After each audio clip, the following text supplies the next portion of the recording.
வணக்கம்மா. உங்கள் பேர் என்ன? என் பேர் கல்யாணி. நீங்கள் எந்த ஊர்? வாதிரிப்பட்டி. நீங்கள் வந்து ஒரு இயற்கை விவசாயி. அன்னவாசல் கூட்டுறவு இயற்கை சங்கத்தில் நீங்கள் ஒரு உறுப்பினராக இருக்கீங்க. எப்படி நீங்கள் அந்த உறுப்பினர் ஆனீங்கம்மா, அதை பற்றி சொல்கிறீங்களா? எப்படி உறுப்பினர் ஆகணுன்னா, இப்படி வந்து கார்த்தி வந்து இதில் வந்து சங்கத்தில் வந்து சேர்ந்துக்கோங்க, இந்த மாதிரி விவசாயிகள்லாம் வந்து சேர்ந்திங்கன்னா கொஞ்சம் இயற்கை விவசாயம் பண்ணி பாருங்கள் அப்படின்னு சொன்னால், அப்படி நாங்கள் வந்து அந்த இயற்கையில் வந்து சங்கத்தில் சேர்ந்து உறுப்பினராக இருந்து நாங்கள் வந்து இந்த விதை வாங்கி போட்டிருக்கோம். போட்டதுனால எங்களுக்கு கொஞ்சம் இது கொஞ்சம் நல்லாயிருக்கு. இந்த விவசாயம் வந்து ரொம்ப பிடிச்சிருக்கு. எங்களுக்கும் கொஞ்சம் லாபம் கிடைக்கிது. இப்போ நீங்கள் என்ன விவசாயங்கம்மா பண்ணுறீங்க? நாங்கள் வந்து தூயமல்லி நெல் நட்டுருக்கோம்.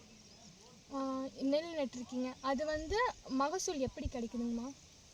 மகசூல் வந்து ஒரு ஏக்கருக்கு வந்து 25 மூட்டைனாலும் வரும். 25 மூட்டை. எப்படி நீங்கள் இயற்கை விவசாயி இப்போ தான் வந்து நீங்கள் வந்து புதுசு, எப்படி ரசாயனத்திலிருந்து இயற்கைக்கு மாறினீங்க? கூட்டுறவு இந்த சங்கத்தில் போனதுனால தான் எங்களுக்கு அந்த வந்து இந்த ஒரு ஆர்வம் வந்தது. எங்களுக்கு இதுக்கு முன்னாடி தெரியாது. இப்போ வந்து 2-3 வருஷத்துக்கு இடையில தான் நாங்கள் இது வந்து போய் அந்த சங்கத்தில் போனதுனால கார்த்தி எல்லாம் சொன்னால் அப்படி அதில் வந்து நாங்கள் எல்லாம் எடுத்துக்கிட்டோம். நன்றி. நன்றி.